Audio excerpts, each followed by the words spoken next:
বলছিলাম ফিরে আসবো, ফিরে আসছি। আমি আপনাদের জুবায়ের সাদি, ভয়েস অফ জুবায়ের সাদি, আপনাদের নতুন ঠিকানা। যারা আমাকে চিনেন তারা জানেন আমি কে, আমি কি। মাফ করবেন সবাই, 4 দিন সময় লেগে গেছে। আর যারা আমাকে চিনেন না তাদের জন্য বলছি, আমি খুব সামান্য একজন মানুষ, প্রতারিত জুলাইয়ের একজন যোদ্ধা। জুলাইয়ের সাথে প্রতারণাকারীদের যখন প্রশ্ন করতে থাকলাম, তখন থেকে আমার পিছনে লেগেছে একপাল সুশীলের বাচ্চা। তাদের বলি, আমাকে হারানো এত সহজ না। আমার শেষ ভিডিওতে আমি এই জুলাইয়ের সবার প্রোফাইলে হাদি হত্যার বিচার চাই পোস্ট করে পুরো ফেসবুক লাল করতে বলেছিলাম। 45 মিনিটের মাথায় পুরো পেজ নাই।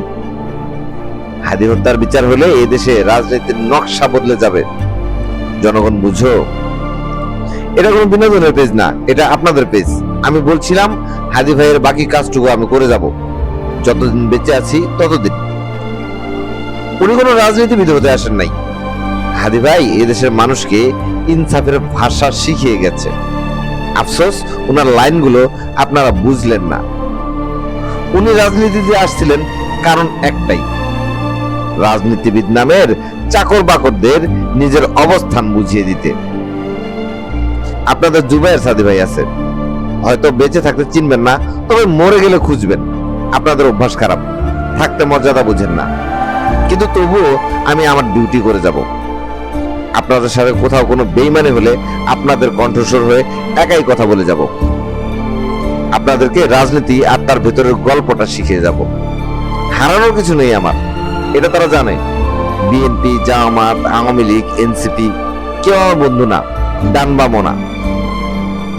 আমি 18 কোটি জনগণের অধিকার আদায়ের কণ্ঠস্বর।